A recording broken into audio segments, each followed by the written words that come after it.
Oo, parang pinapalayo mo si ano. Oo nga, nag-effort pala siya. Masakit din naman po sa akin, pero parang ayoko lang mas lalo siya masaktan na parang lagi na lang ganun. Kung hindi po ako bumitaw, patuloy pong ganun. Pero yung totoo, anong estado mo nun? Umaayaw ka kasi parang ayaw mo na rin naman? O may mga tao kasing umaayaw dahil lang sa dahil sa takot, dahil sa sobra ni silang nahuhulog sa pag-ibig. Diba? Yung ano nga, yung tawag dito, yung mga kanilang mga attachment styles.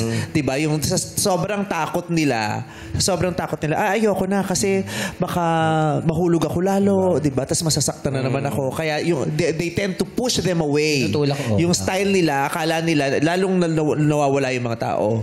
Pero yung iba naman, talagang silent quitting na. Di ba? Hindi na kita iti-text kasi di ko na bet eh. Tapos busy na ako eh. Busy na ako. Wala na akong time dyan. Ano talagang yung totoong sitwasyon mo nun? Kasi nga po drain na po ako lagi. Ayoko naman din na madamay siya. Pero yun po yung mali.